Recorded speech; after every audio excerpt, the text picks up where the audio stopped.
Hey everyone, welcome back.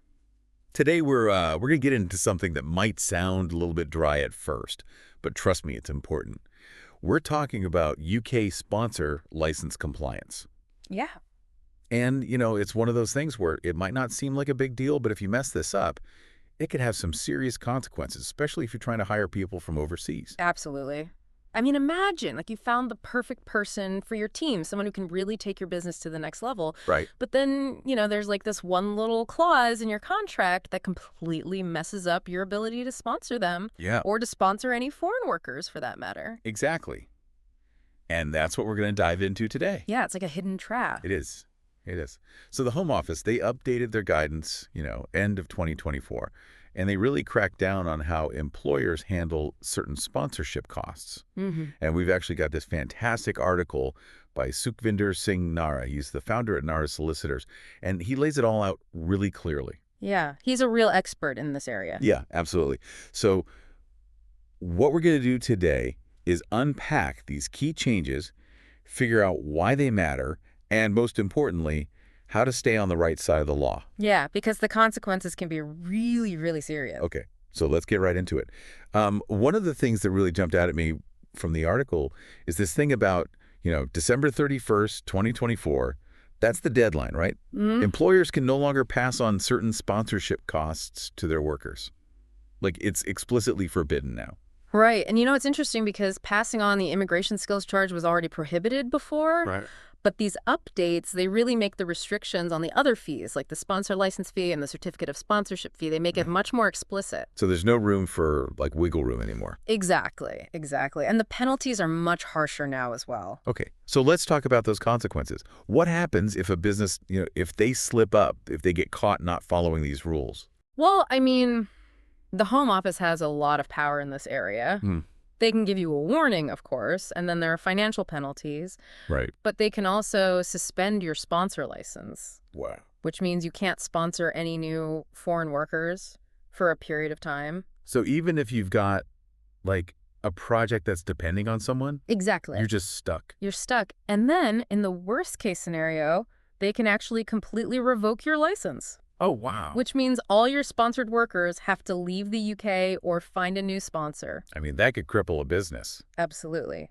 And then you've got the reputational damage, the legal fees. Oh, yeah, of course. Trying to, defend yourself or reapply for a license, it can be a real nightmare. The article actually mentions a sponsor license suspension letter. Right. And it's a real example. They included it. Yeah. It's pretty scary stuff, to be honest. Yeah, it really shows you that they're not messing around. Not at all. So, all right, let's break down these prohibited costs a bit. We keep mentioning them, but what exactly are we talking about? Okay, so first, you've got the skilled worker sponsor license fee. Mm-hmm. That's the one-off payment businesses make just to, get that license to sponsor people. Right, like the entry fee. Exactly. And then you have the certificate of sponsorship fee, Okay. which is charged for each individual worker that you want to sponsor. Right, so each time you need to bring someone in? Yep. It's basically the Home Office saying, yep, this job meets the requirements. We're happy for you to sponsor this person. Okay, so that's for getting the whole thing up and running. Mm-hmm. Now, what about the immigration skills charge? That's the one that was already off limits, right? Right. That one's a bit different. It's a fee that employers pay every year for each sponsored worker they employ. Oh, I see. It's supposed to help, with training and developing UK-based workers. So it's kind of like a contribution to the system. Exactly. But yeah, as I said, passing that one on was already prohibited before. But these new rules, they just make everything much clearer. And the penalties are, well, they're much tougher now. So these fees, they're all part of the cost of doing business, Mm-hmm. especially if you need global talent. Mm-hmm. But you absolutely cannot try to, sneakily shift those costs onto the workers themselves. Nope. And that's where things can get tricky because a lot of employment contracts have these clauses about repaying expenses. Yeah, those clawback clauses. Exactly. Now, I bet a lot of people listening are thinking, wait, so does this mean all those clauses are illegal now? Well, not quite. NARA addresses this in his article. Okay. Clawback clauses that relate to other types of payments or benefits, those are generally still okay. Okay. Like, let's say you provide training to an employee, and there's an agreement that they'll pay you back for that training if they leave the company within a certain time frame. Mm-hmm. That's usually fine. Okay, so there are some nuances here. Definitely. It's not like a blanket ban on all clawback clauses, but you need to be really careful about what they cover. Got it. So it's not just about avoiding those specific sponsorship fees directly, right? Mm, It's about any attempt to, like, get that money back, no matter how you dress it up. exactly. That's what the Home Office is really cracking down on. So, we've talked about the what and the why, but now we need to get into the how. How do businesses actually stay on the right side of these rules? Okay, so we've talked about reviewing those contracts, right? But let's get into the weeds a little bit. What are some, like, real-life examples of clauses that could get businesses in trouble with these new rules? So one that comes up a lot is a clause about, relocation expenses. No. Seems pretty standard, right? Companies help with moving costs. Especially for people moving from another country. Exactly, exactly. But here's the thing. If that relocation clause is too broad, not specific enough, Right. it could be interpreted as including those forbidden sponsorship fees we talked about, Oh, I see. even if the company just wants to cover, like, actual moving costs. Right, the flights and stuff. Yeah, yeah, like flights, maybe temporary housing, all that. But if the clause isn't worded carefully, it could get messy. Because the Home Office could say, aha, you're trying to speak those fees in. Exactly. They're looking for any sign that you're trying to shift those costs onto the worker, even indirectly. So how do you fix that? How do you write a relocation clause that's, squeaky clean? You have to be super specific and explicitly say that those prohibited costs are not included. Like, you could say something like, the employee will reimburse reasonable and documented relocation expenses, excluding, and this is the key part, excluding any fees related to the skilled worker sponsor license, the certificate of sponsorship, or the immigration skills charge. So it's all about being super clear, no ambiguity. Exactly. And this goes for any clause about repaying costs to the company, whether it's training, development, anything. The wording has to be spot on. It sounds like companies can't just rely on their old contracts anymore. Nope. This is where getting a good lawyer is crucial. Yeah, someone who knows this stuff inside and out. Exactly. An immigration lawyer, someone who specializes in sponsor license compliance, they can help you go through those contracts with a fine-tooth comb, make sure everything is up to date and compliant. Better to be safe than sorry. Absolutely. Yeah. Now, I know some people are probably thinking, hang on, are these strict rules going to make the UK less attractive for global talent? That's a good question. Yeah, it's a valid concern. It definitely adds another layer of complexity for companies who want to hire from overseas. Right. And there are other countries out there with maybe simpler immigration processes. Right, so there's a chance that some talent might choose to go elsewhere. But, Hmm. there's another side to this as well. Okay. By cracking down on non-compliance, the UK is sending a message that it's serious about protecting the rights of international workers. So it's about creating a level playing field. Exactly. A fair and ethical workplace for everyone. Right. So it's about striking that balance, Mm-hmm. attracting global talent, but also making sure they're treated fairly. Absolutely. And I think in the long run, that commitment to fairness will actually make the UK more attractive. Interesting. So it's kind of a short-term hurdle, but a long-term benefit. Potentially, yeah.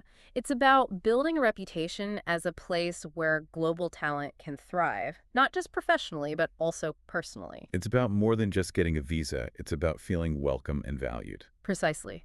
And that's something that can benefit businesses, the economy, everyone. So, we've talked about the impact on attracting talent, the need to stay informed. But what about right now? What can businesses do today to make sure they're on the right side of these regulations? We've mentioned contract review, but it goes beyond that. Companies need to have clear policies and procedures about sponsor license compliance. So it's about baking it into the company culture. Yeah, exactly. Train your HR team, your hiring managers, make sure everyone's on the same page. So everyone knows the rules of the game. Precisely. And don't be afraid to ask for help. There are experts out there who can guide you. Okay, so we've talked about a lot here, from specific clauses to the big picture. Now, I want to come back to Sukhvinder Singh and NARA's article, which has been so helpful. It's a great resource. What are some of the key things he emphasizes that you think are especially important for our listeners? Well, NARA really stresses the importance of being proactive. Don't wait for a problem to arise. Review those contracts, update those policies, get advice if you need it. So be prepared. Don't get caught out. Exactly. And he also talks about the need to stay vigilant. These regulations are new, they're going to change, so keep learning, keep adapting. So it's like subscribe to the UK Sponsor License Compliance newsletter, basically. Yeah, stay informed. Compliance isn't a one-time thing. It's an ongoing process. Always learning, always improving. Right. And that's where resources like NARA's article and the services his firm provides can be so valuable. Yeah, it's about getting that expert help when you need it. Exactly.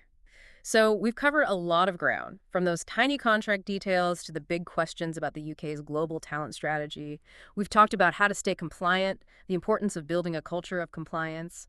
And how all of this ties into creating a more welcoming and inclusive environment for international workers? Yes, absolutely. It's all connected. It's about recognizing that sponsor license compliance isn't just a legal box to tick. It's a chance to do things the right way, ethically and sustainably. It's about creating a system that works for everyone. Exactly. And I think that's a really important point to remember as we navigate this ever-changing world of global mobility. Okay, so I think we're ready to move on to the final part of our deep dives. Sounds good. We'll wrap things up and give our listeners some actionable takeaways.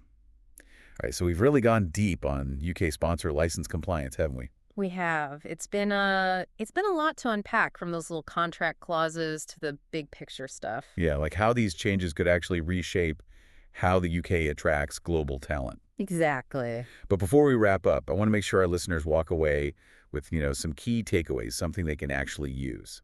Absolutely. So for all the business owners out there, what's the most important thing they need to understand about all of this? I think it boils down to this. It's not just about, ticking boxes and avoiding fines. Right. It's about creating a workplace where international talent is truly valued and respected. Yeah, it's got to be more than just words on a page. Exactly. And that starts with those employment contracts. Yeah. We talked about specific clauses and all that, but really, it's about being transparent, making sure your contracts are clear, easy to understand, and leave absolutely no doubt about what costs you can and cannot pass on to those sponsored workers. So the contract is kind of like a statement about your company's values. Exactly. It shows how you view your employees. Now, beyond the contract itself, what else should companies be thinking about? Think about your HR policies, your procedures. Mm, Are they aligned with these new rules? Have you trained your staff, your hiring managers on all this sponsor license stuff? right, it's about that company culture we talked about. Yeah, making sure everyone understands the rules and how to follow them. And if you're not sure, don't be afraid to get help. Oh, absolutely. Talk to an immigration lawyer, reach out to organizations like UK CISA. There are people out there who can guide you. Okay, so you've got resources, you've got experts to help you. Now, I want to go back to that article by Sukhvinder Singh Nara. Great article. It's been so helpful for us. What are some of the things he really emphasized that you think our listeners should pay attention to? Well, NARA's a big believer in being proactive. Okay. Don't wait for the Home Office to come knocking. Yeah, that's never good. Review your contracts now, update your policies, get that expert advice early on. So be prepared, basically. Exactly. And the other thing he stresses is staying vigilant. These rules are new, they're going to keep changing. So it's not a one-time fix. You got to keep up with it. Yeah, it's like subscribing to a UK sponsor license compliance newsfeed or something. Right. Stay in the loop. Exactly. Compliance is an ongoing journey. You're always learning, always adapting. And NARA's article and the services his firm provides, they can really help with that. For sure. They can provide that expert guidance to keep you on track. So we've covered a lot, right?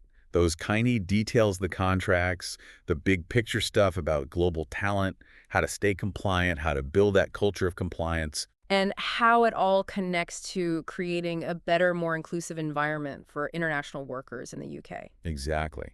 It's about realizing that sponsor license compliance, it's not just a legal thing, it's a chance to do things the right way. Absolutely. It's an opportunity to be ethical, to be fair. To build a system that benefits everyone. I couldn't have said it better myself. I think that's a really important perspective to have as we move forward in this, constantly changing world of global mobility. Well said. So for everyone listening out there, remember, knowledge is power. Stay informed, be proactive, embrace that culture of compliance, and you'll be well on your way to creating a thriving and inclusive workplace. Protecting your business in the process. Exactly. Thanks for joining us on this deep dive, everyone. We'll see you next time.